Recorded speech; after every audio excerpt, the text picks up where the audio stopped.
Randolph Carnegie from Ken-Kor Consulting joins this week to discuss news from Augmentt in the 2022 Reader's Choice Awards, plus a special guest interview with CompTIA's Carolyn April and Enable's Kevin Beery on partner experience trends. That and more ahead. It's ChannelPro Weekly number 235. Greetings from the New Hampshire Chamber of Commerce. Hello and welcome to ChannelPro Weekly, episode number 235. My name is Matt Whitlock, technology editor, online director, and your host of this fine show for folks like you, the IT integrators, the VARs, the managed service providers, the system builders, the all kinds of different things that you could be. The gist is that if you're servicing technology needs for other businesses, you are in the right place. If you don't do that, for example, let's say that that you fix mufflers at the local Merlin, you're going to learn a lot while you're here. So why not stick around and join us for an afternoon of fun and delight? Because not only do we have one, but we have two awesome people joining me on this particular show today. If you've been watching on YouTube, the camera's panned over to them already a couple times because they're in a room that's kind of echoey. So you've already gotten to kind of see them. There they are right there. First up is the man of the hour, executive editor here at ChannelPro, Rich Freeman. Welcome, Rich. Hey, Matt, we're coming to you live from the media room at CompTIA ChannelCon 2022, and apparently it's an echo chamber. It appears so, but Rich, as most who can see on their screen right now if they're watching, you are not alone. There is a fantastic gentleman sitting right next to you, and he is a 30-year veteran that serves as the managing director for Ken-Kor Consulting, which is a technology consulting and implementation company that services SMB firms. Please welcome back. So excited to have him back, Randolph Carnegie. Welcome, Randolph.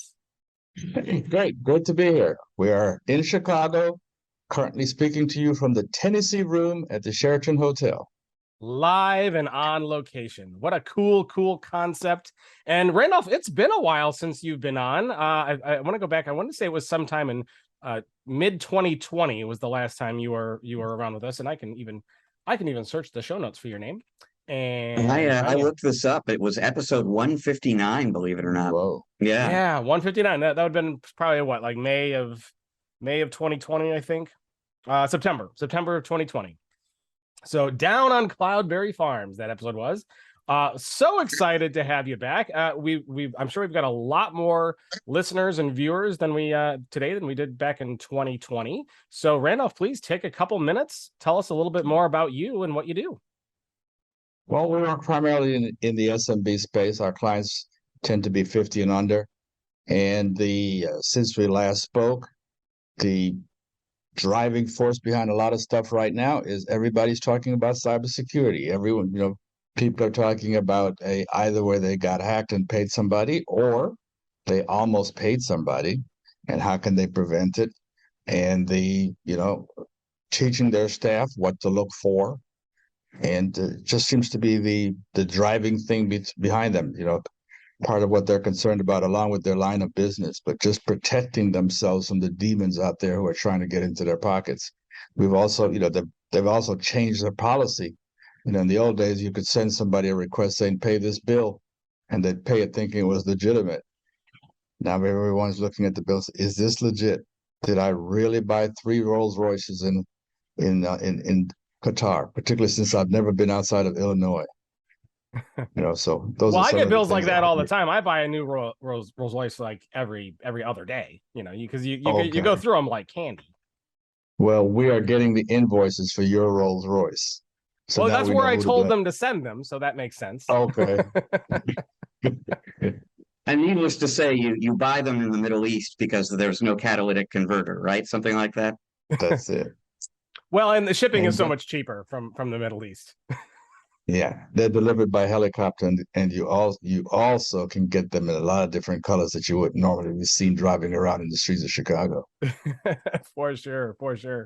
So Randolph, the last time you were on, it was 2020. It was very still early on in the whole pandemic thing, and when we get a guest on that we haven't talked to in a while, especially that was kind of going right into the thick of that, and that was still it wasn't maybe right away, but it was.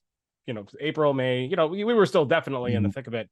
Tell us a little bit about how the pandemic kind of affected your business, what you did to respond. Did you grow during it? Tell us about your experience. When the pandemic hit, we actually experienced some revenue growth because now people had to get duplicate computers, work from home, get laptops.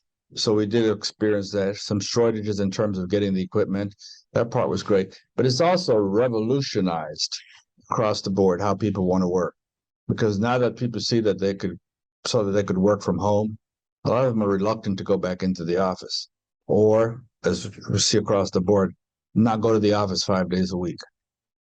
And so there's that. We're also noticing, too, that people who were reluctant to go to the cloud prior to the pandemic, once people started working remotely, the idea of going to the cloud now, it's not so alien to them.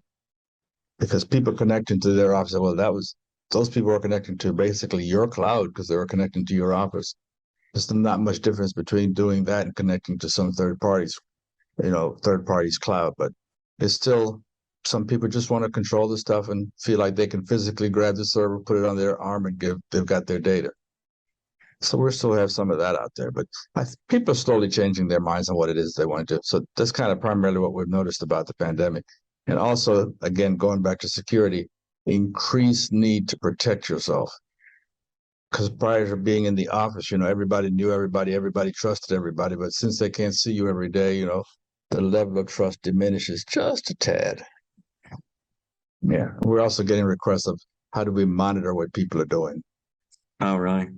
Yeah. How do we monitor? How can we tell that Rich is giving us 8 hours a day?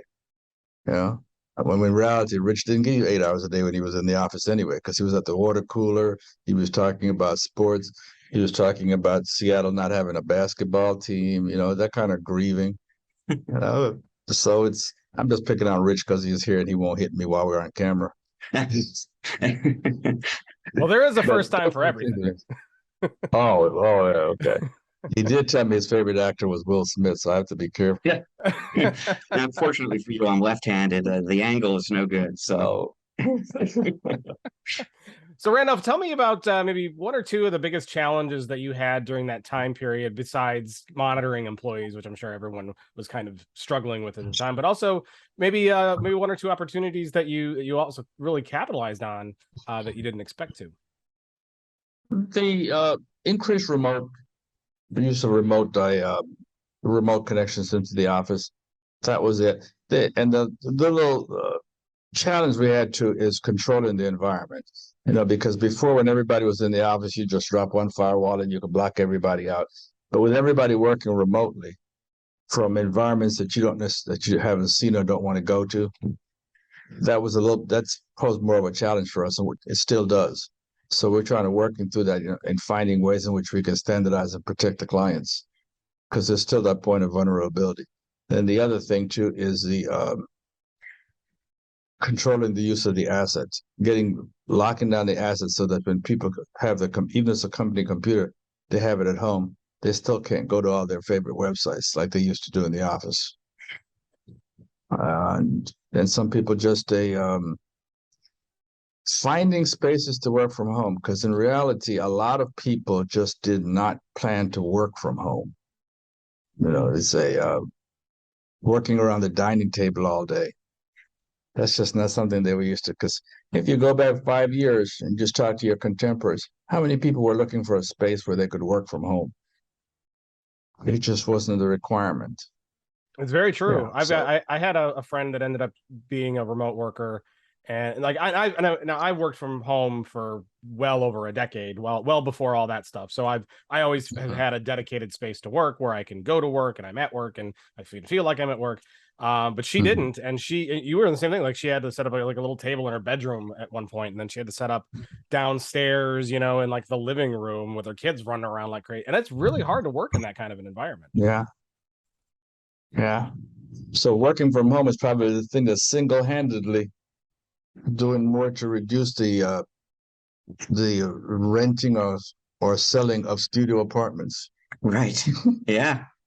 Little changes in that, but on the other hand, it is working remotely is great. I have a daughter who is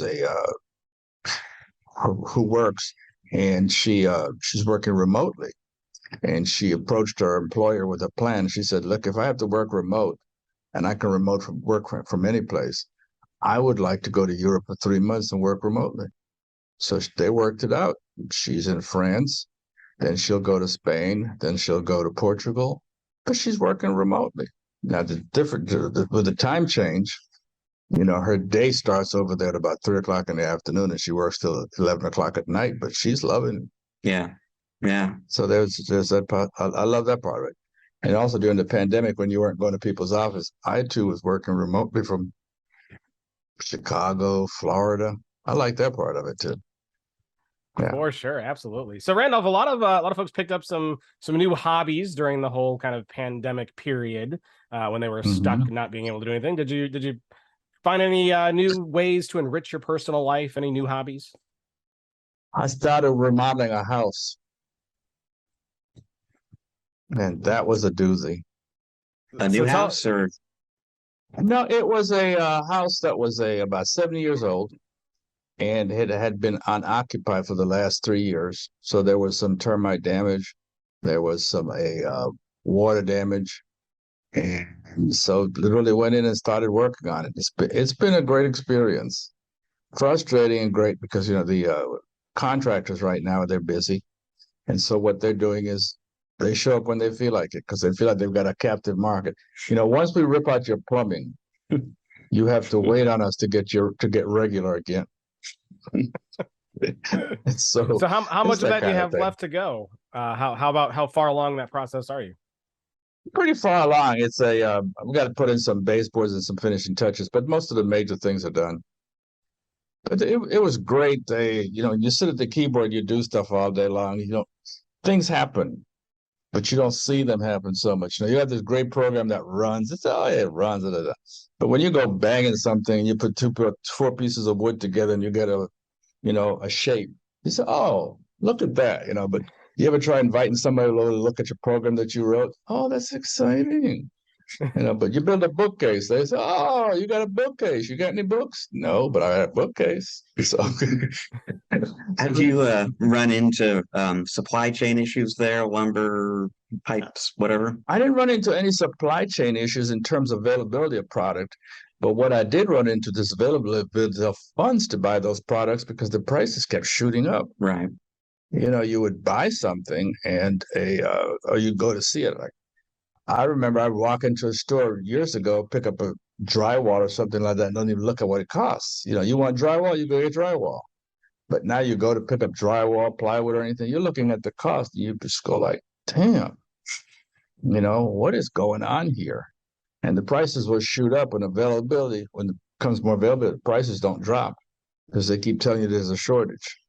But it's appliances, everything, the prices just shot up. And so we just kind of roll with it. But since this is not my primary business, I probably got carried away a bit doing some of the things that I wanted to do. But it was fun. It was a great project. I'd definitely do it again. Now, are you going to live in this house or sell this house? Or my plan is to live in the house, but the way the real estate market is going, I might be tempted to sell the thing. It might be. I've got a friend in the business who bought he bought a Chevy Tahoe and put 7,000 miles on it. Somebody came along and offered him $10,000 more for the Tahoe than what he paid for it new. And as much as he loved the car, he said, "You got to go." Yeah. So if that opportunity comes along, we might be having a conversation a year from now about my latest remodeling project. Yeah. Well, I look forward to that conversation then for sure. And Rich, in the beginning, I didn't mean to skip past you and get updates on what you're up to this week. So tell us how your week's going. Oh, it's great. And in fact, one of the items we're going to talk about on the podcast here is a big part of why it's great. But I'm at ChannelCon, which is always one of my favorite events of the year. This is the first time they've done it in person, well, more or less since 2019. I think they had a very small crew here in person maybe last year, but this time it's full blown. I don't know how many people. I know they had something like 1,200 register, and the turnout looks really great from my end. And and if you are active at all in CompTIA, or really just active at all in the industry, everybody you know is at ChannelCon. And so for me, this is just a blast. And I've had a chance to meet with some vendors, and I've got some more meetings today, but just seeing people around, at the Continental Breakfast in the morning has been a lot of fun. Very cool. And even I made a short appearance Monday evening. Since it was in Chicago, my wife and I went out and had dinner with Rich and the great Manuel Palchuk and Laura, and the awesome Josh Liberman was there. And and of course, I don't want to miss the fabulous Eric Simpson, who's also the guest of the 5-Minute Roundup podcast with Rich. Rich, tell people about that. Oh yeah. So my other podcast is called, now, I said a few weeks ago on this show that we practice truth in advertising on ChannelPro Weekly because it's from ChannelPro and it airs weekly. We lie to you horribly on my other podcast because it's called the ChannelPro 5-Minute Roundup, and you can count on it being about 15 or 20 minutes long. But it's basically Eric Simpson and me. We pick one story from the news every week, and we talk about that. And then Eric provides a tip of the week. Eric Simpson, for folks who don't know him, is one of the industry's best managed services consultants. So the best reason to listen to the 5-Minute Roundup, if you are an MSP, is you will get a priceless nugget of free advice from Eric every week on that show. And then we usually kind of wrap up with something sort of fun. So we have a blast doing it. This is like our little, get together once a week to chit chat, and we talk about what's happening in the industry and talk about growing a managed services business. And it's a blast. It's available just like this show. It's available anywhere podcasts are available. Google, Spotify, Stitcher, Apple, you name it. Check it out. Absolutely, I encourage people to go and subscribe to that. It's well worth it, and they always have a lot of fun on that one as well. Really, really good stuff. Now, Rich, we've got. I know we're going to get to the news. We've got a lot that we're going to cover, but first, I want to also mention to our wonderful listening audience and viewing audience as well. If you're on YouTube, if you're on YouTube, hit the like button, hit the subscribe button, hit the comments, hit all of the buttons except for the thumbs down. We don't like that one, but hit all the rest of them, and do that for us on YouTube, so that way you can follow along. But we are not going to be having a show next week, if I'm reading our notes correctly. And the reason for that, Rich, and we never like to skip a show, but the reason why we will skip a week is because weeks for the whole team is traveling. And Rich, why is the whole team traveling next week? Well, next week, the whole team is traveling to Charlotte, North Carolina for the 4th of our 6 SMB Forum events in 2022, which takes place August 8th and 9th. 8th is the pre-day. There's some interesting things going on then. The main day is the 9th. We're going to be talking about security. We're going to be talking about business opportunities in Microsoft Azure. We're going to be talking about employee hiring and retention. And that's kind of a game show themed session, just sort of a fun way to get into a very serious topic still right now. We've got a session also kind of fun that's delivered in the manner of Survivor, the TV show, but it's all about the M&A landscape out there and strategic changes in the managed services industry and how folks in our audience should be navigating that. So, like I said, Charlotte, North Carolina. We're going to be in Washington, D.C. The week before DattoCon, beginning of September as well. Early in November, we're going to be in Southern California, in Los Angeles, City of Industry. You can get information about all 3 of those events. You can still sign up. There is room for you in all 3 of them. As far as I know right now, no sellouts yet. Events.channelpronetwork.com. Look it up, sign up. We hope to see you in North Carolina next week. Yeah, and I can make that real easy for you folks who are listening or viewing. If you're viewing, I'm going to put a QR code up on the screen. You can scan that. It'll take you right to the registration page. If you're listening, go to channelproforum.com/Charlotte. When you get there, register, use CPVIP. That'll get you past any registration fees. So you can just show up. But folks, believe you're going to get a whole lot out of it. And you're going to have a great time. You're going to learn a lot. And there's going to be prizes and giveaways and all kinds of stuff. So definitely make sure that if you're anywhere in the Charlotte area, anywhere near there, Make it a point to come. You will not regret it. That is a promise. Rich, we've got a lot to cover today. Not a whole lot of news, but we've got our one of our bigger stories of the year coming up. And we also got Augmentt is in the news. We're going to be talking about that. We're going to be talking about the Cecilia Galvin Scholarship winner. Talk a little bit about who Cecilia Galvin was, but also we'll talk about the winner for that. Always exciting when we get to this point in the year. And the big one, of course, Rich, is the 2022 Reader's Choice Awards. Those just hit the site a couple days ago. So we'll be talking a little bit about that and some of the results there. And, we've got an awesome interview coming up later with Carolyn April. She's the Senior Director of Industry Analysis at CompTIA, and Kevin Burry. Am I pronouncing that right? Is it Burry or Burry? That's correct. Burry, something like that, but he's the Senior Vice President, Chief Customer Officer at Enable. We're going to be talking with him as well. It's going to be a great interview. You're not going to want to miss that. So strap in, folks. We're going to get right on rolling. Episode 235. Augmentt is going to be the first news story to talk about. Augmentt is finalizing some SaaS security alerting. What does that mean, Rich? Well, what that means, this is like a perfect illustration of the kind of thing you learn about if you are out in the road and attending events like ChannelCon. I met yesterday with the CEO of Augmentt, Derek Belair. Augmentt, for folks who are not familiar with them, they are a cloud management company. They have a sort of multi-module platform that does administration of Microsoft 365 and Google Workspace. There's some security functionality. There's a module called Discover that will go out and build an inventory of every software as a service asset that your customer is using. There's backup there. So it's a pretty multi-part cloud management suite. They've got some functionality coming to that at the end of the month. So I got a sort of a sneak preview yesterday of something that is slated to roll out August 29th right now. And this actually goes back to something that we probably talked about on ChannelPro Weekly a few episodes ago. A few weeks back, they introduced a free tool that's basically designed to help MSPs deal with what I'm guessing might be a familiar problem, Randolph, which is just the flood of emails, like security related emails that you get from a vendor like Microsoft, some of which are very important, some of which are relatively trivial, and you've got to sift through it all, make sure you don't miss the really important ones, and don't waste a lot of time on the less important ones.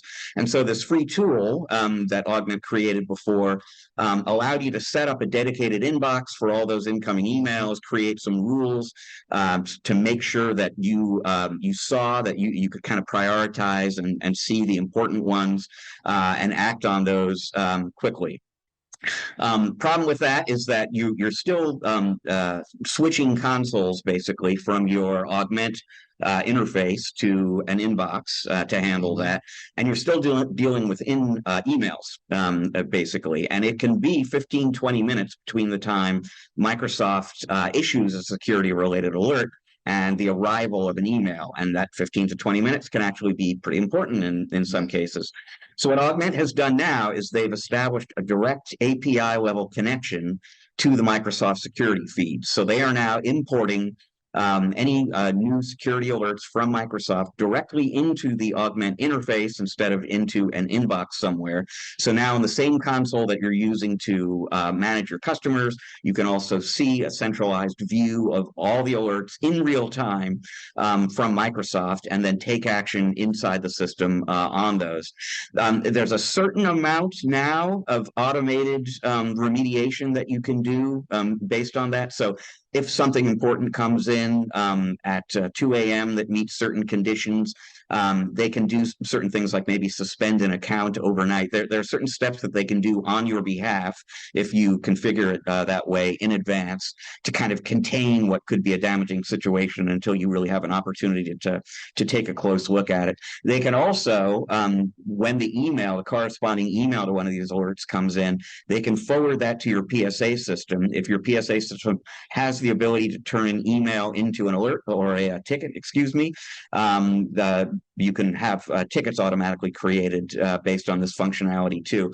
They don't even need to be integrated specifically with your PSA product. If the PSA can create tickets based on emails, that feature is going to work for you. The direction that they're headed in is more of that automated remediation, though. They want to be able to take action based on the type and severity of threat, based on rules that you define, faster and automatically for you down the road.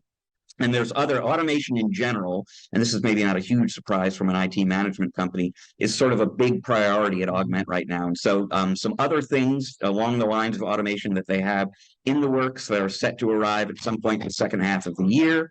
They're going to be adding, for example, some functionality to their cloud management product, which is called Engage, that will allow you to define a user provisioning and deprovisioning process, and both schedule and execute those automatically.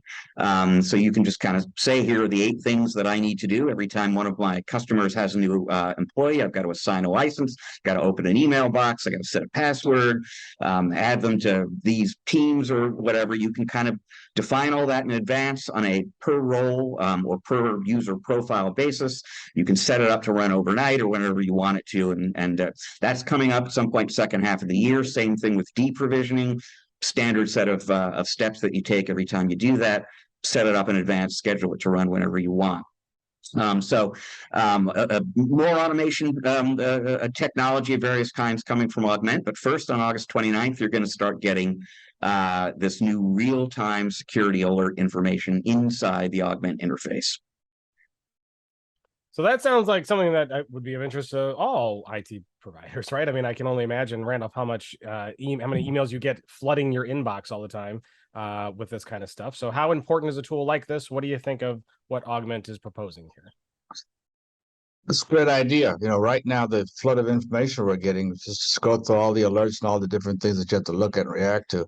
It gets to be a bit overwhelming. And I just look at the flow of emails that come through, particularly saying the same thing from different clients. Anything to reduce them or make this a little bit more concise, easier to respond to, I'm definitely in favor of that. And I saw a blurb on the product. I was going to go back and take a look at it some more and, go through the demo, but I think it's be a fantastic idea, particularly if it comes in and also fixes some of the minor issues based on fixes some of the issues, particularly if you tell it to do so. Yeah. So maybe we can buy some of our time back. Right. It talks a little bit about some of the automation features that it's providing, like being able to create tickets in your PSA on your behalf, shut down users who might be a security angle. How important is abilities like that becoming, especially as you, one, add more clients, and two, as the number of threats and alerts that you get just become overwhelming?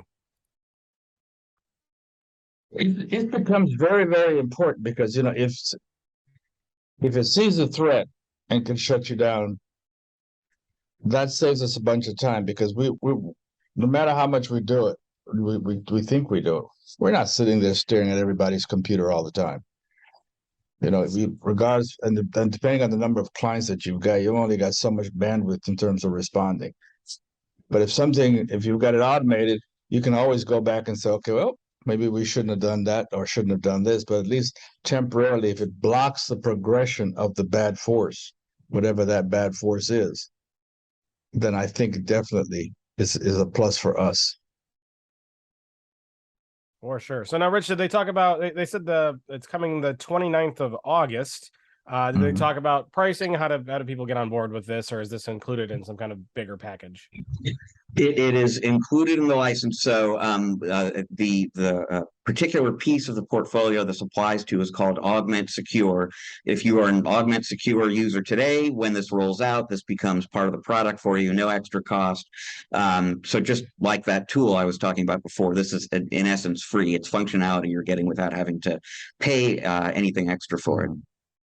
Well, even better deal for folks that are already licensed for that. So how about that? So folks, check that out. There's a little bit more in here on about what is in this particular product and a little bit more information and some links off to that. We are going to put a link to this story in the show notes page. So if you're listening on your phone, go ahead and open up the description area on your phone. You'll see links in there to the different articles that we have that we're talking about. If you're watching on YouTube, again, hit the like button, hit the subscribe button, hit the bell, hit all that stuff. But also open up the description area there. We'll put the links in there for you so you can go and check this out. Because we're going to just kind of give our thoughts quick, get Randolph's thoughts, get Rich's thoughts, ask a couple overview questions, but all the details will be in there for you to go and check out. So I want you to go and definitely do that. All right, I'm always excited to get to our next story because this is one that this will be the third, if I remember correctly. Fourth. Wow, how the time flies, But we're going to be talking about the newest winner of the Cecilia Galvin Scholarship Award. So Rich, first tell us a little bit about this award and what it is all about. Well, even before that, I'm going to tell folks just a little bit about Cecilia Galvin. Cecilia Galvin was our first executive editor at ChannelPro. She was also one of the original hosts of this podcast that you are listening to or watching right now. She passed away in 2017. 5 years later, we still miss her horribly. But within days of her passing, we thought to ourselves that we wanted to do something that would keep her memory alive and that would honor her role at ChannelPro and in the industry. And in addition to being our first executive editor, she was the first female editor-in-chief of Popular Science magazine some years back, at a time when women were not given the opportunity to be the editor-in-chief of major publications, glossy magazines like that, particularly in science and technology, right? I mean, even today, there are barriers. It's difficult for women to break into the STEM fields and into the IT industry. Celia experienced that firsthand. She was always very enthusiastic about helping other young women follow in her footsteps. And so we approached CompTIA, who very generously, very enthusiastically agreed to partner with us on what became the Cecilia Galvin Scholarship. And so this is the fourth year, basically, where we have given a $5,000 grant to a high school senior graduating, heading into college, the college years, somebody who's looking to launch a career in IT, and this money is there to help them get started and help welcome them into the industry. I had an opportunity to speak with this year's winner last week. I posted a story about her on the ChannelProNetwork.com website yesterday. We'll have a link to that in the show notes. Her name is Marianne Nwude. She is a recently graduated student from Charles Herbert Flowers High School in Springdale, Maryland. She first started getting interested in computers when she, I want to say 2015. She sort of joined, she got interested in computer science. She applied to this high school I just named before, which is a magnet school in the area for science and technology. She signed specifically into the computer science track. She joined the Math Engineering Science Achievement Club. And that introduced her to hackathons. And she's been this big fan of hackathons ever since. She and teams that she has led have won competitions there. Most recently, I believe in a hackathon, she and a team created a website called CryptoGal, which if you follow this article, you can link through to that and check it out. But basically, the idea was to help women in general, but young women in particular, get information about the crypto technology world and cryptocurrencies, because sometimes that can be a little bit intimidating to access and foreign to young women. She's been a leader at her high school in terms of bringing other women into the Mesa Club and other activities. And the other thing that's really kind of wonderful about her, so there are two areas where we, ChannelPro, collaborates on an ongoing basis with CompTIA, and one is the scholarship program. The other is a program that we call Diversity Focus, and it's been Randolph was actually a part in helping us get that off the ground in 2020, and it's an ongoing effort between CompTIA and ChannelPro to develop information about bringing more diversity, equity, and inclusion into the IT industry, and turns out that Marianne Nwude, our scholarship winner, is very passionate about that too. And in fact, she is just weeks away as we speak from enrolling or beginning her freshman year at Virginia Tech. And she hasn't even started studying there, but she's already kind of thinking she's going to major in computer science and minor in a program there that they have called diversity and community engagement.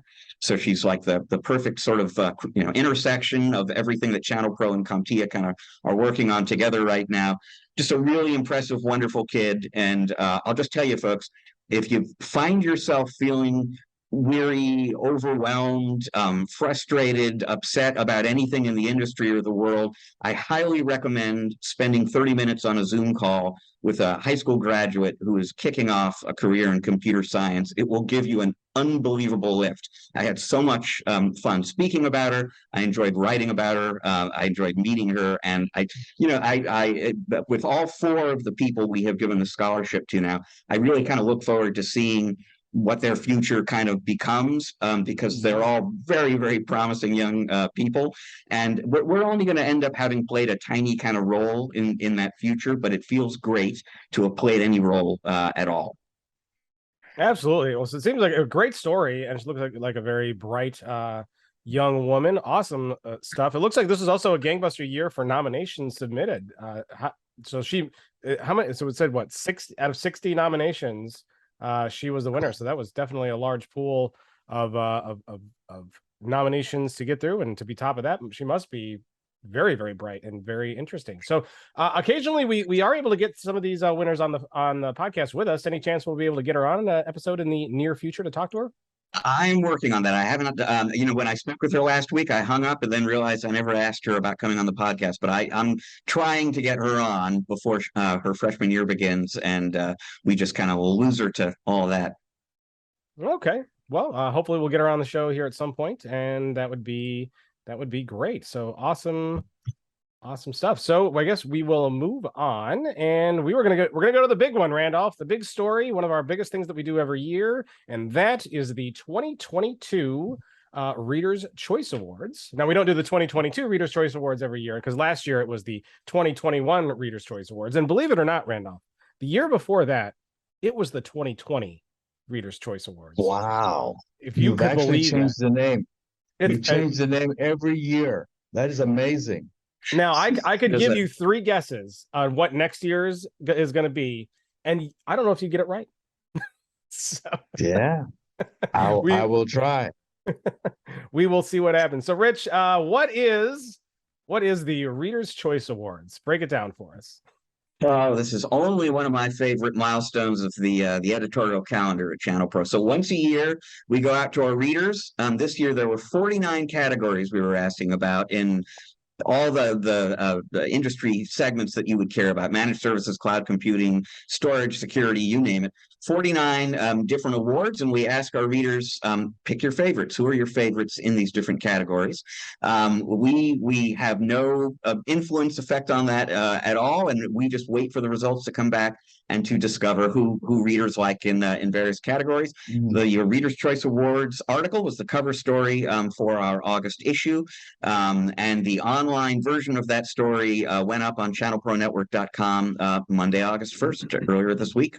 Yep, and there's a lot of categories to go through. There's a lot of winners, way more than what we can go through on this particular episode. But Randolph, did you get a chance to kind of peruse the winners list?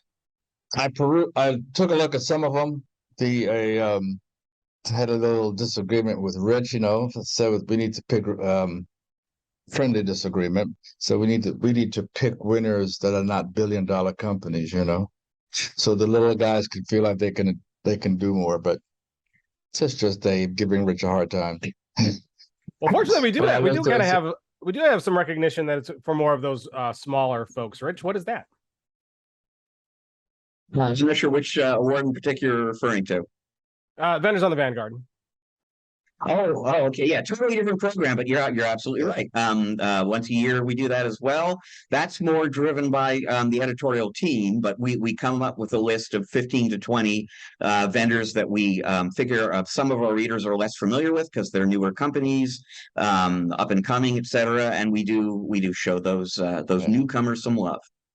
But you understand that my complaint doesn't have much merit because when you pick who's the best server manufacturer out there, how can you be in the server space and be less than $1 billion company, and produce a good product? That's very true. As I said, I was just giving him an undeserved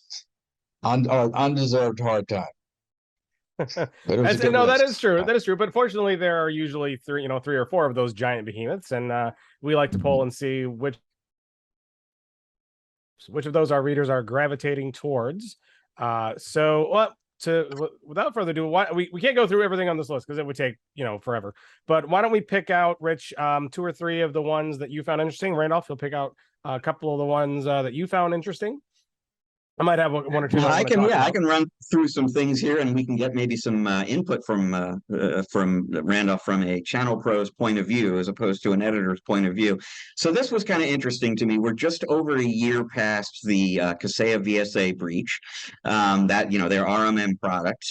Still some controversy out there, or some uncertainty among ChannelPros about that product, and certainly a lot of chatter and uncertainty about CompTIA and about Datto right now for all the obvious reasons. In our best RMM voting, the gold medal went to ConnectWise this year, but the silver went to CompTIA for VSA, and the bronze medal went to Datto. So CompTIA / Datto, won 2/3 of that category, but VSA was the second place finisher. And no reason to think, based on this voting, that their reputation with MSPs has been seriously damaged by that incident, or by the reports that I continue to hear from some MSPs that it's difficult for their customers to get cyber insurance sometimes if VSA is involved in the loop somehow. Fairly or unfairly, there are some carriers out there that have this particular rule in place. Worth mentioning that Datto and CompTIA won silver and bronze between them in the PSA category as well. So as one company now, this was not true when we did our voting, but in between the voting and the publishing of this story, those companies became one. There will be a formidable competitor between the two of them next year. And I don't know what you think about either, CompTIA VSA, Datto RMM, Autotask, CompTIA VMS. They did well. They didn't win gold in either of those categories. Yeah. ConnectWise won gold in both, but I think ConnectWise will continue to be a dominant force in the industry because that is they started out as their primary product. Datto was in the business, but it wasn't their primary product. They acquired, or when they were acquired, the companies got merged together. The CompTIA is just getting that backlash because they did have that vulnerability, and people are still concerned about talking to their clients about a product. But in a lot of cases, though, the RMM tool that the MSP uses, clients don't even know what they are. So it is up to the MSP to actually put the client's mind at ease that I want to use this product, and this is what I want. Because again, most clients don't know what your PSA is. Yeah, they don't. Yeah, and there's really no reason for them to care as long as you're doing your job, basically. Yeah. But now, when CompTIA got the bad news last year, then people may turn around and said, they may have asked in some cases, how do you do this? But again, a good part of that depends on the size of the clients. I think if you're managing 100 and under seats at any one client, I doubt that they probably asked you who your PSA was. Mm-hmm. Yeah, so it's just a function of what you tell them and how they respond to you. Because in most cases, people are picking their MSPs based on the fact that they trust the MSP, and they trust the MSP to use products that will protect them and the MSP to protect the MSP and the client itself. Mm-hmm. Yeah. So here's another one, Matt. This one we were actually talking about off the air before we started recording the show. Randolph went to see who won the best server hardware award, and it turned out that it went to the company that he would have picked or picked in that category. The thing that I didn't get a chance to mention to him, so that company is Dell. Randolph is a Dell fan. He can speak to that in a moment. The thing that I didn't get a chance to mention to you was that they've actually won gold for best server hardware every year since 2013. They own that category, basically. I think part of that is the consistency of their product and the fact that they a lot of their products they tend to follow within the same thing. I've used HP servers and I found it extremely annoying that I needed a driver disk for if the server was model number was 1, 2, 3, I needed a driver disk for 1, 2, 3. If I got to be 4, 5, 6, I needed another driver disk, and so I had to keep all the driver disks for everything else. But with Dell, I found that I needed to keep less stuff on the shelf to be able to service them, and a lot of these companies, when they make their products, they're basically generic products that they may tweak a bit and put their brand name on it. But I've just happened to get comfortable with the Dells, and I've stayed with them. Now, there are folks out there who use the Lenovo, they use HP, they swear by them, they get better margins. But sometimes I will forego margin to reduce my anxiety level. Now, if I had an order for 50,000 servers, then I might care about margins, but that's not the business that I'm in. Yeah. 50,000 servers, saving $1 on each one is $50,000, but I don't move that many servers. So my anxiety level is what I really work on. Yeah, that makes total sense. Here's another one. Speaking of billion-dollar companies, Matt, we had 5 cloud computing categories: best cloud management system, video collaboration solution, cloud email collaboration solution, managed hosting, private cloud. Microsoft won all 5 gold medals this year, including in that best cloud management vendor category, which is a brand new one. That was the one completely new category where we handed out medals for the first time ever. Microsoft got the gold medal there. Nerdio got the silver medal. They are a 100% Microsoft focused and particularly Azure kind of focused vendor. Based here in Chicago, as a matter of fact, right up the road. And the bronze went to Jump Cloud in the very first medals in cloud management. Okay. I haven't really tried out the Nerdio, even though they're local, but I tend to support my local economy, so I'll be looking at them. I like it when the money moves around in my community instead of leaving town. Yeah. But definitely look at that and see, and then I can give you a better response on that. But in terms of it, I've used Microsoft products and I've got no complaints on that. So it's been working out well for me. I was interested to see them win the gold for cloud management, though, and I don't know if that's the endpoint manager. What system exactly were people praising? Yeah, it could be that we might have to break that category out to find out exactly what are they talking about.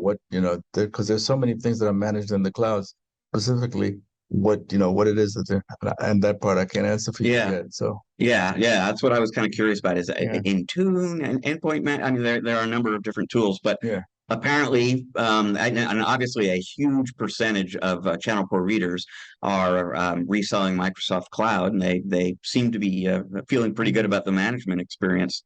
On hardware, again, in the voting for best desktop hardware and best laptop hardware, interesting. ASUS, which hadn't won a medal in either of those categories for quite a number of years, made it back in.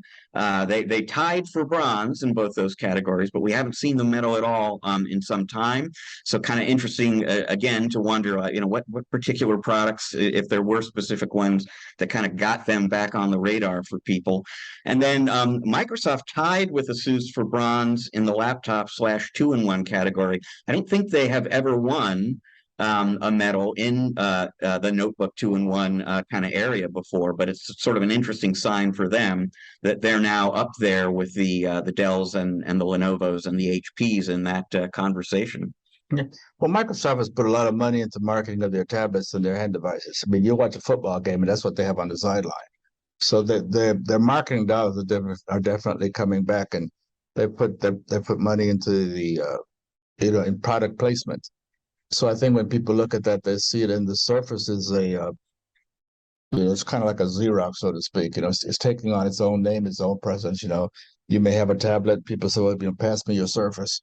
So they're getting that kind of recognition. In terms of the ASUS, I'm wondering how much is their boost in sales because of product availability. Uh, Because there was a time when it would be difficult to get your hand on a Dell or a Lenovo or HP because of supply problems. And also, I think with the Asus, what they're building into the product is, I think sometimes it may just be a better buy because they're really trying to buy market share. They've got They some are for sure. sleek, I mean, skinny looking little. They've got some sleek, skinny looking little devices. I looked at them and said, "Oh, but there's, at least at my end, there's just that preconceived notion of, is it as sturdy as the other brands?" But again, that could be just fear on my part, fear of the unknown. But they do have some pretty nice, sleek looking little machines. I have the exact same thoughts about them because I'll look at them online and think that's a cool looking machine, but it's like, is it going to be able to handle life on the road with me? Yeah, No. yeah. Is it well, a they Jaguar with put a a lot Ford of engine? they put a lot of effort into their Pro line stuff as well, and they are making some really neat, innovative laptops. In fact, even Rich, we talked about one on the show just I think last week when we were going through the hardware, voting for the I can't remember the name of the hardware the hardware column I did. I can't remember the name of it anymore. It was just so long ago. But they had a really cool one that we talked about there. But they have a lot like that. But they've also really invested into their Pro line of products, and I think that's helped garner a little bit more interest in the channel than what you may have seen interested in Asus before, which was largely probably more of a consumer driven stuff outside of components, but their finished products in particular. Yeah. So, Rich, any other ones to talk about? I mean, there's more we could talk about. At the risk of beating a dead horse, I'll bring up the Datto Kaseya thing one more time, and then we can kind of move on to our interview segment. In the best vendor partner program voting, Dell got gold. They've done very well in that category for a number of years.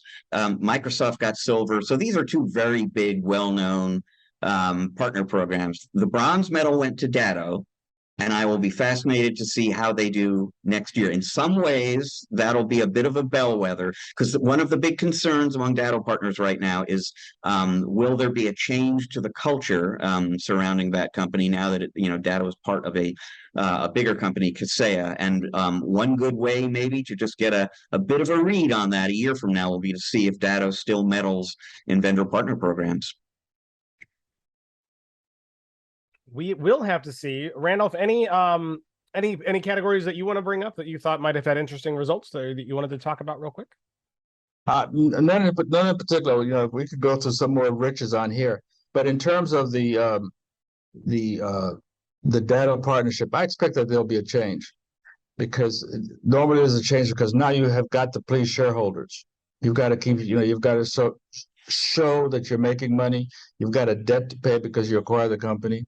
Whereas before, it was, when it was just Austin, it was Austin. Well, I'll get a smaller boat. I'll give money to my employees. We go to another conference or whatever it is. Only so much money I can spend. So there was that attitude. But now with the shareholders and everybody having to get paid, I think it's a different ballgame. And at least the history has been that when the company gets acquired, the budget gets tighter. So one of the things people are fearful of. Yeah, one of the things. But if you are not somebody, if you use the product, but you're not somebody who, let's just say, went to their trade shows or went to the things, you may not notice the difference. But if you were really use the product and you bought into it, you went to DattoCon and all that, then you might see the difference. You may not see the celebrities that you used to see at DattoCon, that kind of stuff. But you'll see a change, definitely. Yeah. Rich, were there any upsets or unexpected results? Nothing beyond what we've kind of talked about here. And I was looking this morning. I don't remember coming across any really kind of shockers. That there were some, like the RMM voting, that were a little interesting or surprising, but I don't think there were any just who would have thunk it kind of results. Okay, well, for folks who want to see the rest of the results, and there are a bunch to go check out, we've got a link to the 2022 RCA Awards page. Go there, check it out. You can click through all of the different categories, and you'll get kind of a little breakdown of Rich's thoughts on each in particular category. So go and check those out, but see who who ranks the best of the best this year, and then go back and compare it to years past and see how things have changed. And of course, stay tuned till next year when we do the surprise 2023 Reader's Choice Awards next year. And make sure that you get your, make sure that when that comes out, get on the list so that way you can vote and you can have your voice heard into who is the best of the best, because the more the vote, the better handle we get on who, on where people stand with all these giant mega billion-dollar corporations, as Randolph would say. So let's get them rated and let's keep them accountable, right? Can I throw one away from do you remember any absolutely brand new categories this year? The only one that was absolutely brand new was cloud management vendor. Okay. I'm trying to remember. I think last year was the first time that we did EDR, XDR. Mm-hmm. I think it was the first year that we did password management software. Okay. So we had a few new ones last year, but the only one that's totally new this year is cloud management. Okay. Yeah. All right, very cool. Well, with that, we will move right along. We've still got a little more to go. So coming up, we're going to take a short break, and I'm going to clear my throat so you can actually hear what I'm about to say. So, okay, so moving right along, we are going to go to an interview that we are about to do with Carolyn April and Kevin Burry. One is from CompTIA, the other is from Enable. And we're going to be talking about partner experience trends, a really interesting topic, one that you absolutely will not want to miss. So stick around. We will be right back.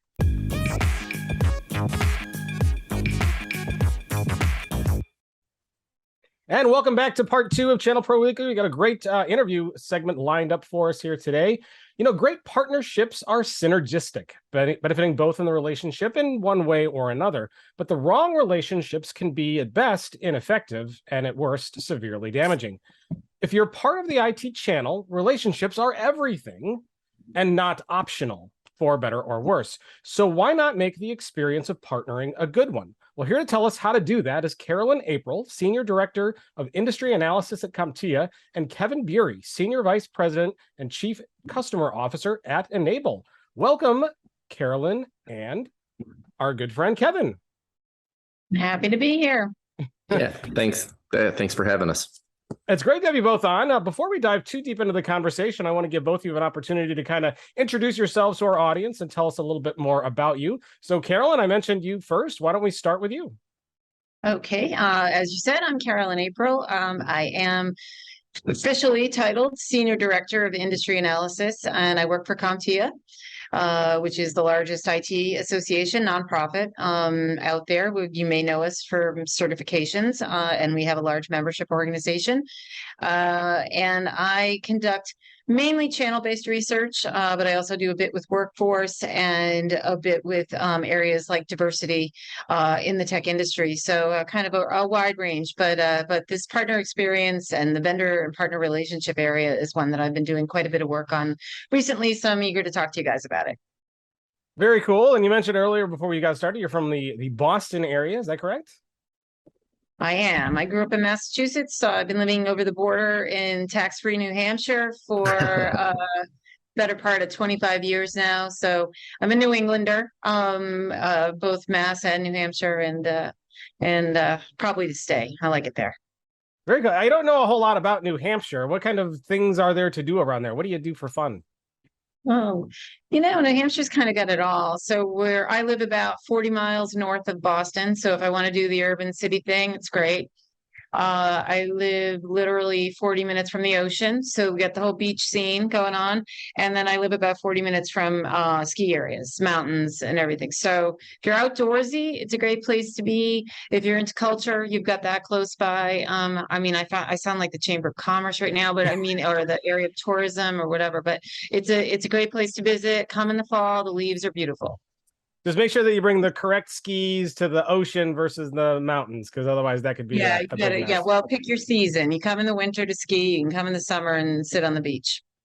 That sounds like a lot of fun. Well, awesome. Well, glad to have you here. Welcome. And of course, we don't want to forget about Kevin Burry. Kevin, tell us a little bit more about you. So thank you. It's to be here. I am the Chief Customer Officer at Enable, and Enable is one of the leading providers of purpose-built technologies for MSP. So I imagine a lot of your audience use one of our tools. I have been in and around the IT space for the last 30 plus years. As I like to say, if you cut me, I bleed customer, because what we're going to talk about today is very near and dear to my heart. It is all about the partner's experience, right? The customer's experience. And that's something that we're very passionate about at Enable. It's why I was recruited to join the company. John Pagliuca, who is our CEO, said, look, we're trying to really do something special here. We really want to lean into our partners. We talk about being a partners first organization. So it is something that we have developed specific programs about, and we're really excited to talk more about it. I think I want to move to New Hampshire after hearing that introduction, because I am in always sunny Austin, Texas, where it is just a mere 1,000,000 degrees out today, and it has been for the last several months. So I would like to be 40 minutes from the beach or the mountains. Yeah, well, you're welcome to visit anytime. Yeah, it does sound really nice. So now, for those who are watching on YouTube, they would guess that you're really not a fan of racing, from what I'm gathering. Well, that is actually me in my car. I was at Indianapolis Motor Speedway last year for the SCCA runoff. So that was me, by the way, trying to convince our chief marketing officer that putting the Enable N on the side of a car would be a great way to drive awareness, because if you look at any of the F1 cars, they all seem to have one of our partners or one of our competitors out there. So I was trying to get them excited about it. But yes, I am a huge fan of racing. That is so cool. So you actually got to drive race cars. Yeah, that's actually a Formula Atlantic, which is about the fastest thing you can drive as a gentleman racer or as an amateur. And yeah, it's something that I love to do and spend my kids' inheritance on. Wow. So so Rich, you're gonna hate me because I gotta ask about this stuff, because I'm totally interested. What is the fastest that you have gotten that car up to when you drive? About 165 miles an hour is what it tops out at. What's more impressive, though, is when you pull 3 Gs through a corner, right? So it's quite an impressive thing. And I also get the wonderful thing to be able to talk about Circuit of the Americas, which is about 40 minutes from my house, is my home track. So I get to go out there quite frequently. That is awesome, and I could probably spend all day asking you about racing questions, but Rich is gonna yell at me if we don't move on, because we are a little bit short of time. So Rich, I'm going to send it over to you, because this conversation is kind of based on a report that CompTIA put out that we're going to talk about. So why don't you set that up for us? Yeah, absolutely. And it was like a lot of things came together really well. So I'm a big fan of CompTIA research in general. I'm here at CompTIA ChannelCon, which means I actually get an opportunity to talk about this particular study with you in person, which is great. Within the last 2 weeks, you published this study on partner experience, right? Yes, we did. So let's start out with the first chart that shows up in that report. You asked a lot of channel partners to rate the strength of their vendor relationships right now. And I don't have the chart in front of me, but I believe 29% of them said very strong, 38% said strong, 22% said mixed bag, and just 4% said declining in terms of the strength of the relationship. What I don't know is what kind of trend line that might represent, or what about those numbers strikes you as interesting or different? Well, bravo to you for memorizing the numbers. And I did the research, but I don't have those in my head exactly without the chart in front of me. So good job. Let's see. Whenever you ask a question about satisfaction, particularly within a business relationship, you have to take it a little bit with a grain of salt. The people answering the survey are dependent on that relationship and typically will inflate their level of satisfaction. So most partners are pretty satisfied with their vendor relationships, but you might not take those numbers down just a tiny notch in each of the very strong categories, because there are people that just aren't as honest. I'm an honest survey taker. Like, I'm all right. If I need to rip somebody, I'll rip somebody or whatever, but there are lots of people who do not. So take that with a grain of salt. That being said, we are at a very interesting time with partners and their vendor relationships.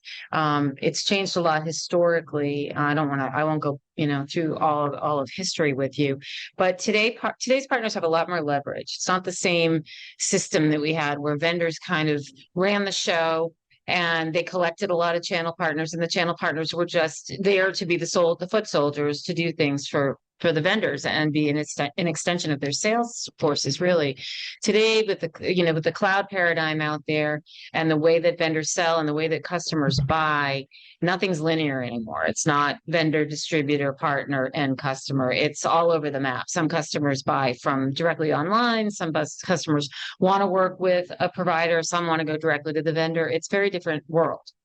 And so partners are looking for different things in their relationships with vendors, and they're demanding different things. Different things are important to them today.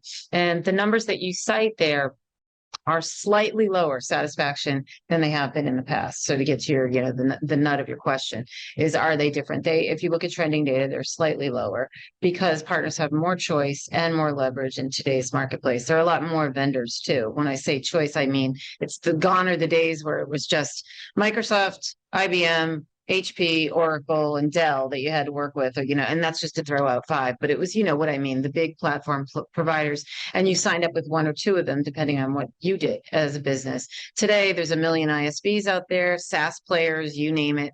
And then the partner community can be a lot more picky. So if they're not satisfied with the vendor relationship, they'll leave. And our data shows that. In the last year, and I'll throw one other number and then I'll cede the floor here, but in the last year, 50% of partners said they dropped a vendor from their line card based purely on the lack of ease of doing business with that vendor. And this was the important part, is they were still making money with that vendor, and they dropped them anyway because they were difficult to work with, because they had other ones. They could find another vendor, make the same amount of money, if not more, and have an easier relationship. So Kevin, are you folks at Enable feeling any of that pressure? Is the fact that there are more vendors than ever out there, that partners have more options than ever before?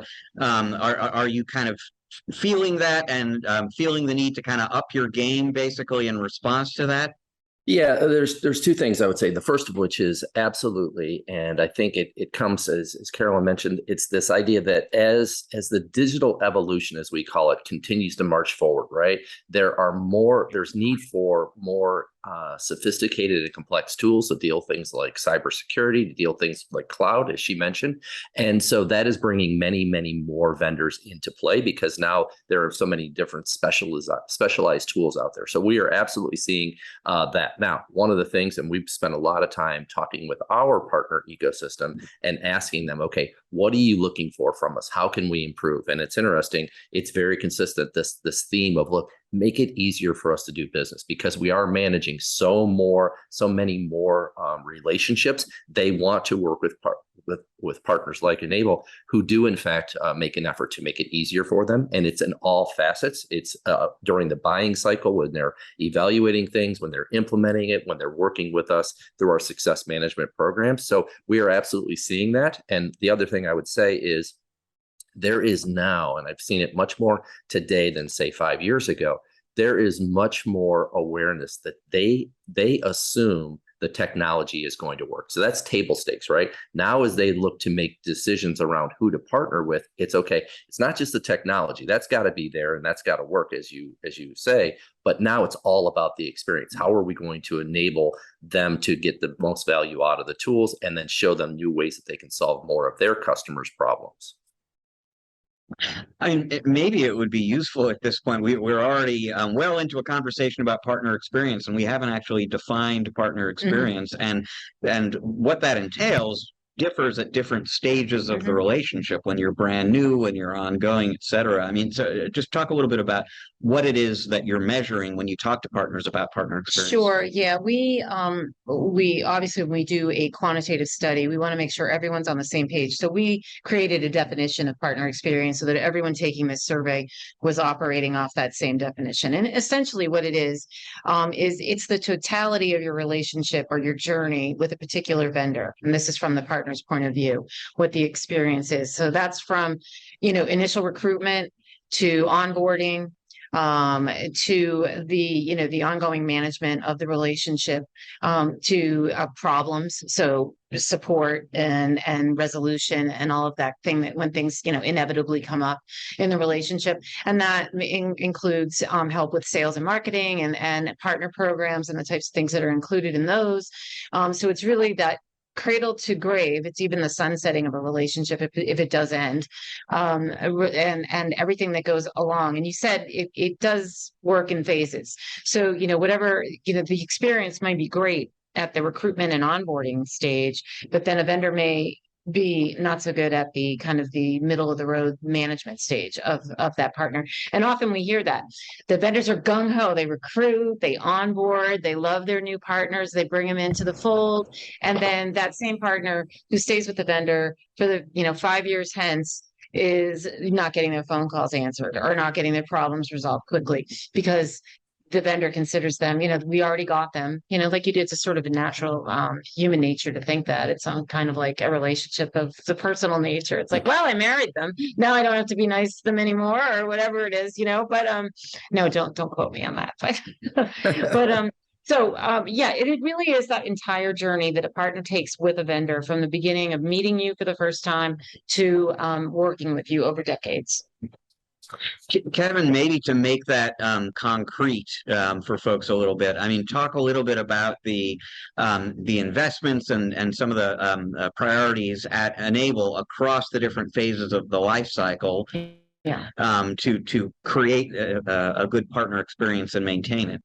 Yeah, so it's interesting, and I was smiling because when you talk about the relationship, about there's a lot of eagerness in that kind of honeymoon phase, if you will, right?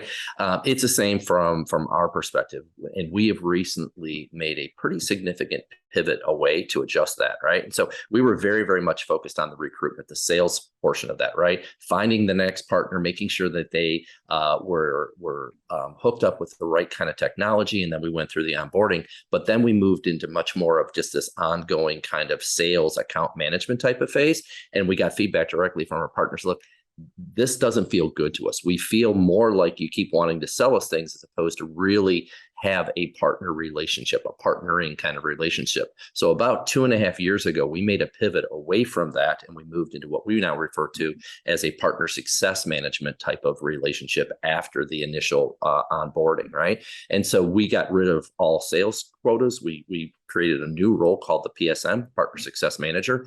Their job is to make certain that our partners are successful essentially on 3 vectors, right? So we talk about the idea of product success, that they're getting value and they're able to continue to use and get their problem solved, to the point earlier. But then there's also account success, making sure that all of those business aspects and all the commercials are there, and that ongoing relationship with there. And then the last one, something we've recently added, is around business success, right? And that's making sure that we are partnering with our channel partners to make sure that they are growing their businesses, that they are healthy, that we can help them. And this is something that the survey cited, was more and more of the channel are looking for training and insight as to how do they grow their business, right? So we have really expanded from what was a very historically sales, that kind of initial recruitment, into now one much more focused around that. Carolyn, Kevin was talking before about ease of doing business, which your report cites as really the biggest contributor to partner experience. It is. And it's a topic that always comes up when I'm interviewing channel chiefs, but it's also this somewhat big, broad, kind of amorphous concept. So can you kind of dive into that a little bit? When partners say we want ease of doing business with our vendors, what do they mean? Well, they want attention, obviously. Ease of doing business, like you said, has been a kind of perennial topic. It's been around forever. But in today's day and age, it means more than just, will you pick up the phone when I call? It means, let's take one step back. It's important to note, and I think this really plays into what some of the things Enable is doing, Kevin. It's important to note that most partners are working daily with 5 to 10 different vendors. Okay. None of that is aggregated. So every single vendor has a different way to interact and do business with those particular partners. Most partners, by and large, are small companies. So they don't have somebody dedicated to managing what this vendor's telling them today, and this vendor's telling them today, and this vendor's telling them today. Very difficult to manage. And often partners just fall down at it. And then they are dissatisfied with the relationship. It's a self-fulfilling prophecy because they can't keep on top of the relationships. It's too difficult for them. So, one thing with ease of doing business, it comes down to communications, and you'll see that in the report too. So communication is huge. Just feeling heard.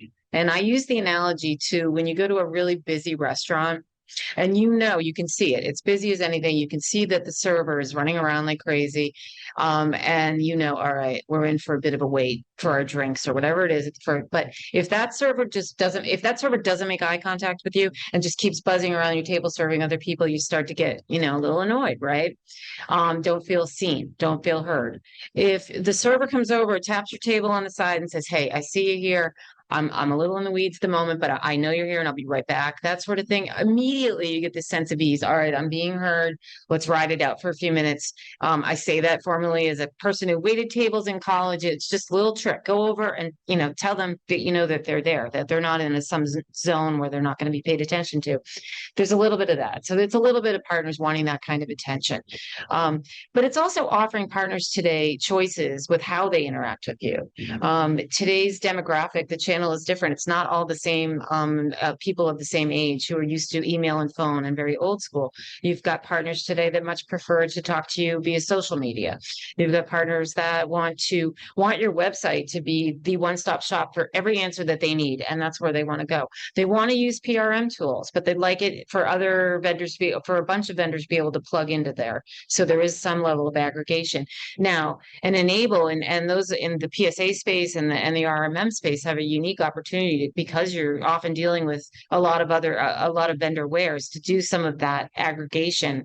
And Kevin, you can speak to that if that's something that's happening, but it's those sorts of things. It's being heard, preferred mechanisms of communication. And then the last thing I wanted to say is having an investment in the partner's business. Partners don't want to feel like they're just an extension of your business and working for you. And they really, in our study bore this out, they want to feel like the vendor themselves is invested in the partner business. And I mean, really invested, wants to know what your revenue goals are, what your growth goals are, what your profit margins are, how will you elevate them, and then helping with tools to get there. So, if X MSP really wants to grow the business by 10% next year, and they'd like to add a new specialty area, but they don't know how to do that yet, and they'd like some skills, can you help me? Being a team player and a partner and having some stake in the partner's business itself is another key element. So, Kevin, again, maybe to make this real, put this in real world terms. What does ease of doing business mean for Enable, and what are some examples of things that you've done to make it easier for your partners to work with you? Yeah, so there's a lot there, right? And I think that we have been looking both inward. How do we make it easier for us or for our partners to work with us around just removing friction from the system, if you will, right? It can be as easy as managing their contract and managing their account. We talk about this idea of removing the friction where the partner wants to engage with us, right? And so what I oftentimes talk about is if you think about in your personal lives, right? Now in a B2C kind of world, we are expecting relationships, whether it be with an Amazon or an Apple or things like that, where they make it available to you for you to engage with them however you want, right? So whether that is, to your point, about all through my website, through social media, through chat, and those are things that we have had to invest in as well, because now we are taking our cues from those kind of vendors to say, okay, how should this experience work now, right? And the other big thing that we've found is that, it's great that we try to reach out and we try to be overly communicative, if you will, with our partners to make sure they're understanding what's going on. But oftentimes what we find, especially with some of our smaller channel partners, is that they're doing the stuff that they want around the account management after hours when we're not there. So they're saying, hey, can you give us more self-service kinds of tools? And so we've got an initiative to bring a lot of those disparate systems that we've historically counted on into a new unified way for them to be able to log into one portal, aggregate all of our content so that they can then interact and interface with it there, make requests, set up meetings. And so that's a really important thing for us, is to simplify that motion of the way that they engage with us and then give them choices. Would you like to interface with one of our success managers, or would you like to do this via digital? And sometimes it's a little bit of a hybrid of both. So those are some examples of where we're seeing. The other big thing I want to touch base on is something Carolyn said, which is this helping them grow their business. This has long been a mantra of Enable. And it's something that John talks an awful lot about, in that our business is predicated on the success of our partners' business. So we get very engaged with them. We talk with them. We do quarterly business reviews and strategic business reviews, going back to some of your specific questions around what are you trying to accomplish? Where do you see the growth? Are you looking more for operational efficiencies? Are you looking for new lines of business to be able to introduce to your customers? So we do a lot of strategic planning with our partners and say, okay, let's get invested with you. Let's show you those kinds of things. And then that leads to this most recent addition, which is our business transformation services, in which, again, all this stuff is part of what we do to streamline the relationship. Let's talk with you about what skills you need to still acquire, right? And so we now are doing things like that to help them understand some of the newest ways of working. Co-management, for example, right? These are new areas that partners are looking to us for insight to. So that's kind of what I would say is a good overall example of what we're doing to streamline that partner's experience and to reduce that friction. So final minutes while I've still got you folks, because there is another, so the number one driver of partner experience, as I understood it from the report, was ease of doing business. But another big one was trust. Yeah. And so what is trust in the context of partner experience? Well, yeah, trust is extremely important. And it goes a lot to what we've just been talking about feeling like the vendor has some skin in the game for the partner's business. If they do, and the partner feels that way, then there's, we've built some trust here. Like any relationship, it has to be a two-way relationship. There's both parties have to be invested and make compromises and really be working for the good of the unit as opposed to individually. And that's important. Every partner has a story of being burned by a vendor. Every vendor has stories of partners that have just, not performed and not done well for them. So, that's just part of being in the business world. It's going to happen. But the best relationships are the ones in which a partner feels like the vendor has its back. And then the vendors feel like, the partners are out there doing the best and due diligence and representing the brand and the product as well as they can. So, it's nothing more simple than that, than, the real definition of what trust is. It's just like any relationship that we would enter into. You soon find out whether or not there's loyalty involved. The thing, though, that you should note is that loyalty is very fragile. And there are partners that are deeply loyal to a particular vendor, but something could change. They get a new channel chief, they change their terms and conditions, their pricing strategy, anything that can happen. Their culture could change. There's a merger or an acquisition, and that changes the way that they are now dealing with their partners. Any major downstream effect like that could change what used to be a very trusting and loving relationship and send them off, not to use the marriage analogy again, but, off to considering a divorce. So the big point here is you have to cultivate it all the time. Don't assume trust. Don't take it for granted. You need to cultivate loyalty constantly. It's a constant tending of the garden. Kevin, any thoughts in terms of what Enable does to both create and maintain trust?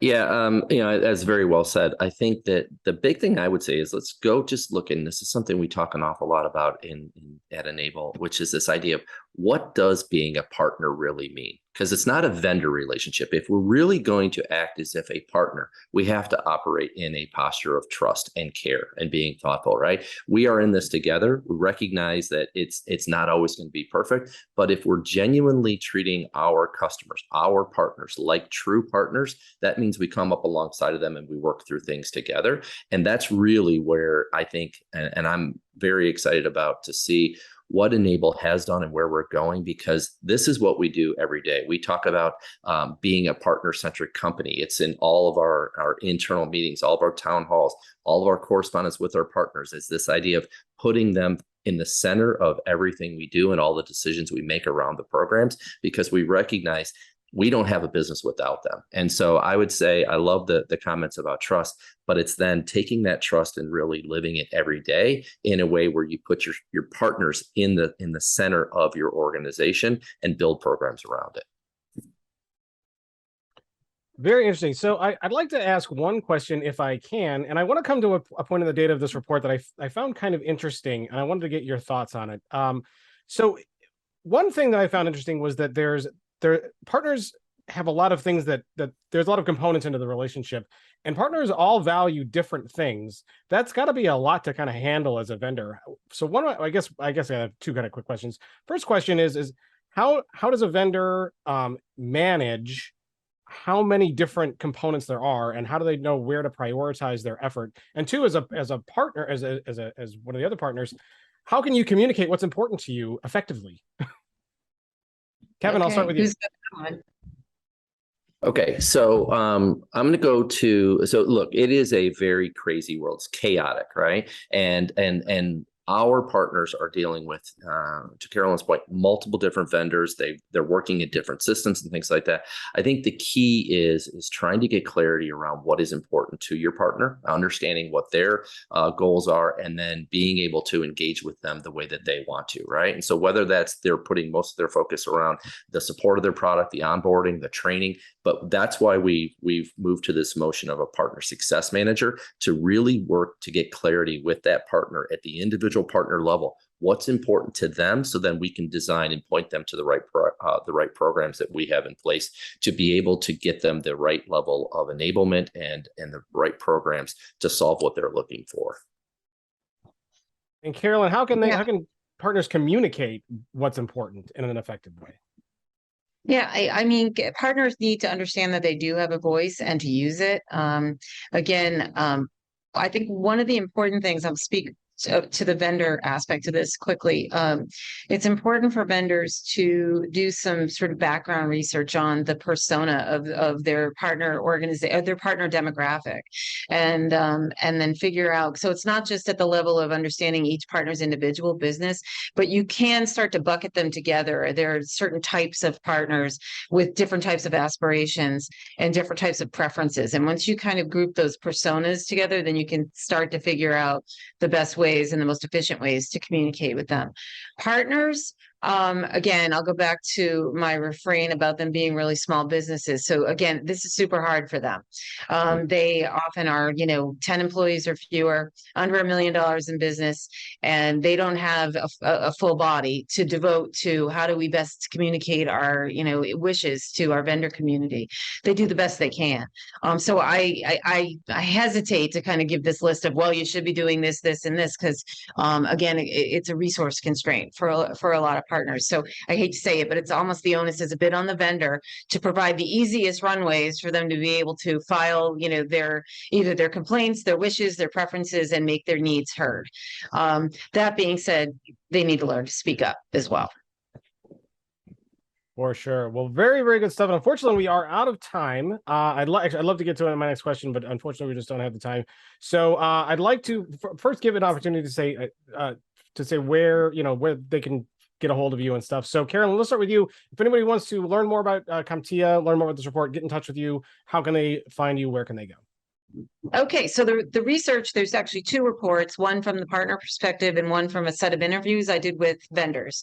They're both published on our website, so you can go to CompTIA.org and look under the resources menu, and you'll find it in there. To reach me, I'll spout out my email, and hopefully if you've got a pen and paper, you can put it down, but it's capril@comptia.org. And you can reach me anytime. Love to hear from you. May I give a shameless plug for my own podcast? Oh, while yes, I'm please here. do. Yes, all right. So we did a series. I do a podcast every other week called Volley, and we've had Enable folks on before, and we have just recently finished up a whole series on this research. So if you want like to really get into the deep dive and learn more, you can join the Volley podcast, which is on CompTIA Connect, our YouTube channel, and then it's on all the regular podcatchers that are out there. From you name them, there you can find it there. But it's called Volley. So please join. I'd be happy to have you as a listener. That'd be great. And Kevin, if anybody wanted to learn more about Enable or get in touch with you, where can they go? How can they find you? So thank you. So it's just n-able.com is our website. And if you're interested in what my teams do and all the programs we've created on the Enable website, you can go to the partner success and see all the programs that we've created to enable our partners. I am certainly available on social media in LinkedIn. You can reach me there, and I'm an active participant there. I love talking about this kind of stuff. As I mentioned earlier, if you cut me, this is what I bleed customers, because this is to me, this is the key differentiator: partners' experience and what they see and how they interface with this. So I'd love to engage and talk more about it. Fantastic. Well, I want to thank you so much for being on, and I hope you enjoyed the experience. Kevin, real quick, if anybody wanted to race you, where can they go and how can they race you? Yes, it's great. I would love anybody to show up and race me. So I will be racing in Houston over the Labor Day weekend, and that's Circuit of the Americas in November. So you can check out scca.org or svra.org, and those are the two sanctioning bodies I race in.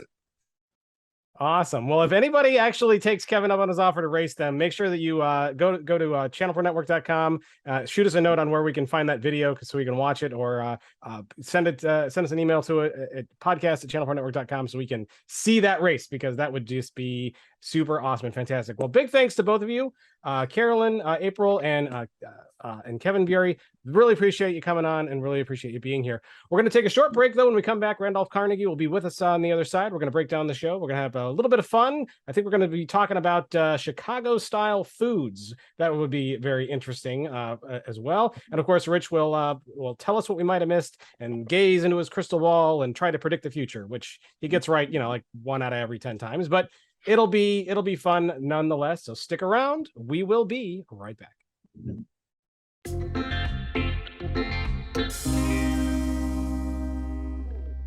And welcome back to part 3 of this episode of ChannelPro Weekly. Great interview with Carolyn, April, and Kevin Bury. Lots of really interesting stuff to think about. Really great conversation. Unfortunately, we can't spend too much time musing about it because Rich and Randolph, I think we have a hard stop here coming up real fast. So we want to get to a little bit of fun and break down the rest of the show. So Randolph is still with us here on the other side. Rich, I think we should have a little bit of fun, and I kind of like the this or that thing that we did last week. I think we can play around with that because we have played 5 questions with Randolph in the past. So I think it'd be fun to do something else. And Rich, you kind of had an idea. Let's have you propose it. So last week, for folks who were listening or watching, we had some fun with our guest host where we put junk foods in competition with one another, and you had to pick your favorite in each round. The winner advanced to the next round until we could crown a champion. We went through 6 rounds. The winner sneaking in at the end to take the top prize was ice cream. By the way, folks, you can hear the whole thing on episode 234. But I'm thinking we need to take advantage of the fact that I'm on the air now with 2 Chicagoans. This is a great food town, and let's have a competition of the best Chicago food. And there's a lot of those, and there's a lot that are kind of sometimes specific to a restaurant. So we might have to substitute restaurant for food in some cases, because Randolph will know that, like, when we say Portillo's, for example, that could mean 2 very, very different things.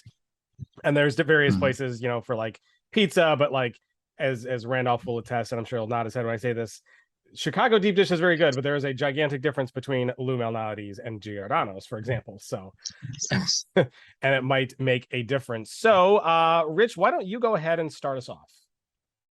Well, I will do that, but even just listening to you kind of set it up now makes it, like I'm just going to say, hot dogs versus pizza. Like you know the correct question. I'm going to lean on you heavily up for this one because I don't know the right questions to ask.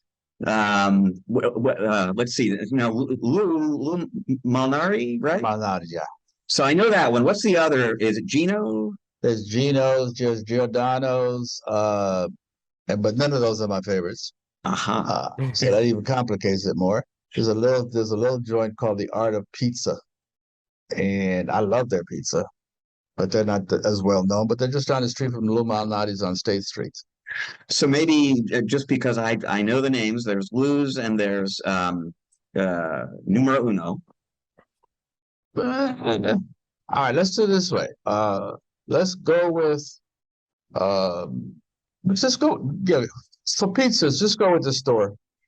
Just go with the store and the type of dish. So if you were to go with pizza, picking between the Lou Malnati's, Giordano's, and Gino's Uno, I would probably pick Lou Malnati's, and I'd get one of their deep dish pizzas among those four contestants. Okay, so we'll use that. Up. We're going to use that to start. So Lou Malnati's deep dish versus Chicago style hot dog from Portillo's. I will go with the Lou Malnati's deep dish versus the hot dog, because you never know what's in the hot dog. Just kidding. It's an old joke. All right, we'll keep Portillo's in the running here. Or make sure, no, I'm going to make this a little bit more generic. Lou Malnati's deep dish versus a Chicago Italian beef. I will stay with the pizza. The last time I had an Italian beef sandwich, they put too much peppers on it, and I almost cried. I cried while consuming my food, which is not a good sign. But it was damn good. All right. You've been to O'Hare, and in O'Hare, there's that like awesome popcorn place. I can't remember the name of it off the top of my head. Is it Nuts on Clark? Yeah, Nuts on Clark. So, and they have, I know, like one of my personal favorites is like the caramel cheese kind of popcorn that they. So let's say we're still on pizza. So Lou's deep dish versus Nuts on Clark popcorn. I'm staying with the pizza. The pizza is the winner still. Staying with pizza. The pizza, I get full. Nuts on Clark, I eat a lot of nuts. Let's see. Where to go, Rich? Throw another food at him. There's also Al's Beef. There's Carson's. Let's see. I'm trying to think of local ones. Al's Beef. They make that beef sandwich. They'll give you that Italian sandwich. Carson's for their ribs, but I think they've closed some of those locations. I'm trying to think of local stuff here for you. You can chop it out, yeah, and not go with anything. No chains that were not started in Chicago. Then there's also the Manny's Deli, which gives you a sandwich that's about this high and charges you $15. You have to cut it in half for a meal. So you said Carson's, so why don't we throw them in the mix? So because they have like good barbecue and ribs. So Lou Malnati's deep dish pizza versus Carson's ribs. I'm still sticking with the pizza versus their ribs. I have not had their ribs, but I've had their other barbecue dishes from there. I tend more to prefer brisket. So if you were to throw the brisket in, then I'd give up pizza and go to brisket. Which is absolutely hilarious because I just had a brisket, like with their barbecue brisket sandwich, like literally Monday night. So that's really funny. So you know what I mean then, yeah. So all right. So why don't we leave it with I think we will declare that in Randolph's mind, Lou Malnati's deep dish pizza is really, really hard to beat, although perhaps a brisket sandwich from Carson's might just do it. So that's pretty fun. There's probably lots of other ones we could probably talk about, but why don't we move on there? Unless, Randolph, you want to give some kind of shout out to maybe a lesser known restaurant that you, or a dish that you like in particular? Not so much a restaurant in particular, but just an experience, a dining experience.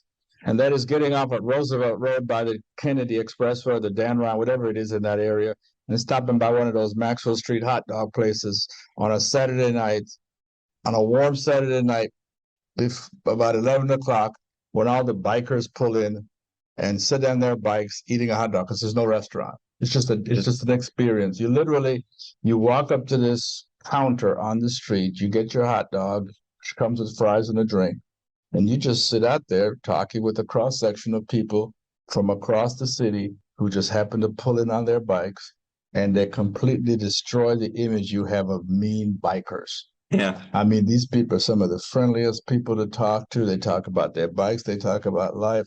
It's just a great, at least from my perspective, it was a great experience that I shared with my daughter when she was a teenager. We just happened to be in there one night. There were we still talk about it, and she's not 30 years old, but it was just a great experience. And Chicago is, outside of all the restaurants and all of that, I think when people come to Chicago and they eat, they need to just go beyond the food and look at the experience in which they are dining in that particular situation. And that makes the meal even that much better, because you can get pizza any place, you can get a hot dog any place, but what is the environment in which you're eating it, and who is dining with you, and what value are they bringing to your consumption of that meal at that time?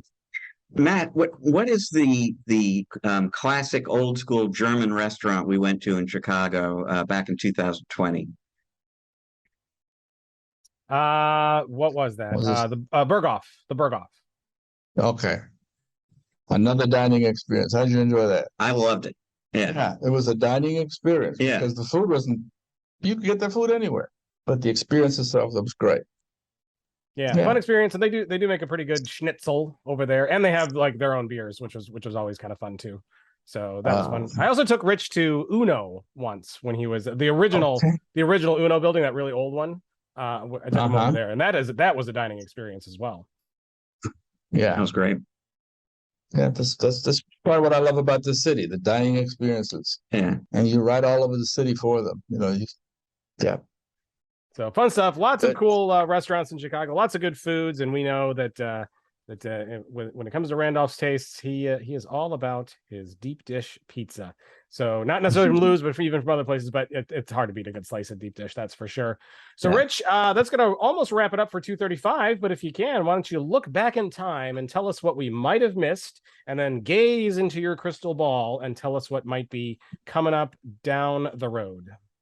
Well, a fabulous way to catch up on news you might have missed is to go to ChannelProNetwork.com on Fridays. We are on a summer schedule with our In Case You Missed It post, but this is one of the weeks when our own James Gaskin will be filing away, and he's got information about some new security software from Microsoft. There's a new channel EVP, Executive Vice President at Kaseya, somebody who will be familiar to Kaseya partners, new SaaS backup software from Arcserve, and something weird and wacky. I can promise you that we're recording the show a little earlier in the week this week than we ordinarily would, and so James and I have not figured out what that's going to be, but stay tuned. You'll find out on Friday. I'm sure it will be fun. In terms of what's coming up next week, the big thing to know about next week is our show in Charlotte. Honestly, there aren't a lot of other industry events going on. There's a little bit of industry news that we'll be reporting on next week, but we want to see you all in Charlotte, folks. Come and join us in Charlotte. That is definitely the place to be. So hop in the car, hop on a plane, whatever you got to do. Make sure you come and do that, and register at channelproforum.com/Charlotte and use promo code CPVIP and to register. So make sure you do that. And of course, folks, ChannelProNetwork.com is the place to go each and every day. Set it as your homepage. There you'll find the latest news, articles, white papers, resources, downloads, podcasts, all kinds of stuff that is going to help you not only manage your business better, help you keep you on top of what's going on in the industry, help you make more money, help you be more efficient, or learn about awesome folks like Randolph Carnegie, because we focus a lot on the partners and a lot on you. So you get to read about people like you and what has made them successful and what things that you could do to be like them. Because if there's anyone you want to be like, you want to be like Randolph, because, well, Randolph is totally awesome. So you want to be like him. Thank you. Also, make sure you subscribe to the ChannelPro Weekly podcast everywhere podcasts are found. We're on Google, Spotify, Stitcher, Apple Podcasts, all of those. Make sure you subscribe there. Leave a comment where you can. Give us a good rating. That's always very, very helpful as well. If you watch on YouTube, if you like to see hi, you can see me waving. Make sure you hit the subscribe button, hit the bell, hit notifications, so that way you can follow us there. And of course, follow the 5-minute roundup as well, which is the podcast that Rich does with Mr. Eric Simpson, which is also a whole lot of fun. That's going to pretty much wrap it up. Randolph, I want to say, give a big thanks to you for joining us this week. It was great having you back on. It's always a blast. Did you have a good time? Yes, I did. It's good seeing you guys again. And it was great doing it right here at home. Yeah, always good seeing you. Where can folks find you if they want to learn more about you? If they want to get in touch with you, where can they go? How can they get in touch with you? They can find us on our website. We're also on LinkedIn, Facebook, but they can find us on our website at www.ken-kor.com. Or if you just look up Randolph Carnegie, there are not too many of those in the world, fortunately. So you'll find me there too. He might show up Okay. top of the list in Google if you search his name. In fact, he probably will. So he's pretty easy to find. So with that, that's going to wrap up episode 235. A reminder, folks, that we will not be doing a show next week because we're all going to be on the road. So we will be back in episode 236 the week after next. Until then, take care.